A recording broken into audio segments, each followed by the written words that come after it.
Bonjour à tous, j'espère que vous allez bien. Pour notre recette d'aujourd'hui, on va faire un gâteau à la noix de coco, des petits gâteaux à la noix de coco. Vu que c'est la fin du ramadan et ces gâteaux-là sont très appréciés pendant l'Aïd. Voilà, c'est la semaine prochaine, l'Aïd. Pour les ingrédients, j'ai 300 g de farine, un sachet de levure chimique de 11 g, un sachet de sucre vanillé, 2 œufs, 100 ml d'huile de tournesol, on peut le remplacer par le beurre, 130 g de sucre en poudre. Là, j'ai du sucre de cassonade, mais on peut le remplacer par du sucre blanc, basique.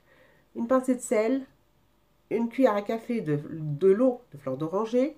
J'ai 300 g de confiture d'abricot, 100 morceaux. Alors, si vous avez des morceaux, vous donnez un petit coup de mixeur et voilà, ça fera l'affaire. Alors là, j'ai de la noix de coco. Je vous dirai à peu près la quantité que j'ai utilisée à la fin.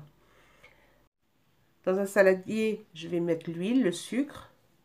Je vais rajouter les œufs un par un.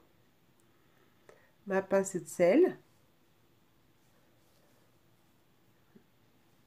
Voilà. Et je vais donner un coup de mixeur plongeur.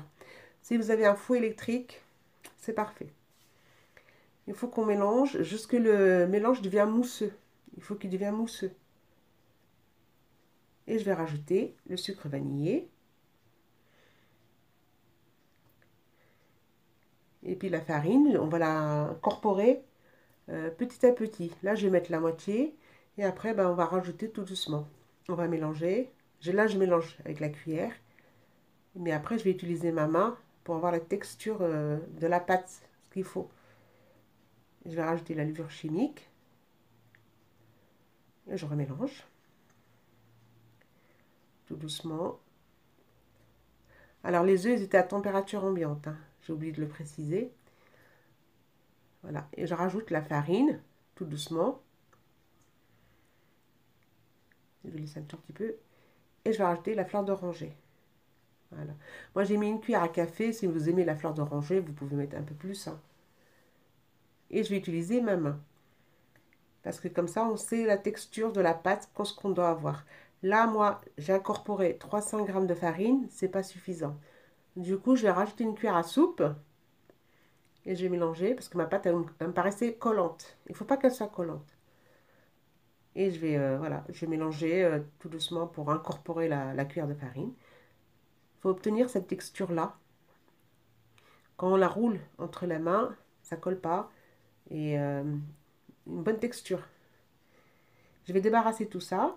J'ai allumé mon four à 180 degrés pour le préchauffer.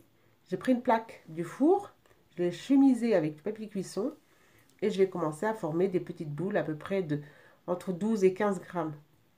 Si vous les aimez un peu plus grosses, vous pouvez. Hein. Ou un peu plus petites. Voilà, je vais commencer à former des petites boules. Voilà, et puis vous les aplatir tout doucement, juste avec le doigt. Hein. Voilà, comme ça. Tout doucement. Et on continue. Alors, il faut laisser un tout petit peu d'espace. Hein, pas trop, juste un tout petit peu. Voilà. Voilà, j'ai presque fini. Vous voyez, je ne les ai pas trop aplatis. Hein, un tout petit peu. Voilà, et on enfourne ça pendant 10 minutes à peu près. Il faut surveiller la cuisson. Au milieu, vous mettez la plaque au milieu du four. Voilà, mes biscuits sont prêts, ils sont cuits, je les ai laissés refroidir. J'ai pris une casserole, j'ai mis ma confiture et je l'ai fait chauffer. Je l'ai bien chauffé. Et j'ai pris une assiette et je vais verser la noix de coco. C'est pour ça que je vous disais tout à l'heure, pour la noix de coco, je ne peux pas vous dire la quantité que j'ai utilisée. Parce que je vais l'utiliser au fur et à mesure. Je vais verser un tout petit peu dans une assiette. Mes gâteaux sont cuits, sont froids. Alors, il ne faut pas avoir peur de les voir comme ça, qu'ils sont craquelés. C'est tout à fait normal. C'est comme il y a de la levure chimique. C'est pour ça. Je vais mettre une bonne poignée dans la casserole. Et je mélange avec la fourchette. Voilà. Je mélange. Et je vais prendre avec la fourchette, une par une, que je dépose sur la noix de coco. Voilà, je vais les enrober une à une. Et la noix de coco partout. J'en mets dessus. Voilà, on tourne. Et pour la conservation, les conserve dans une boîte avec un couvercle pour qu'il n'y ait pas d'air qui rentre. Et ça se conserve très bien, une quinzaine de jours. On peut même les congeler. Vous les mettez au congélateur et puis vous sortez la quantité que vous avez besoin au fur et à mesure. Et vous les laissez décongeler et après vous les consommez. C'est un gâteau indétrônable de la table de l'Aïd.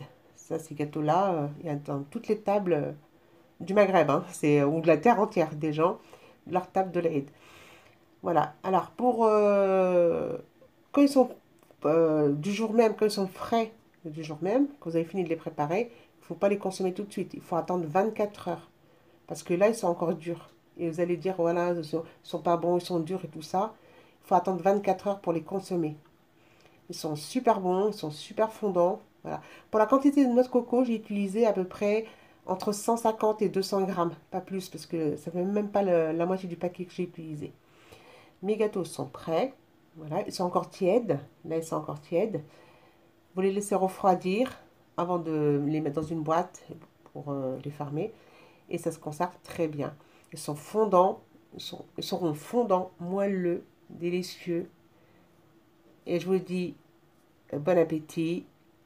Merci d'avoir regardé la vidéo. N'oubliez pas de liker, de partager et de vous abonner. Bye!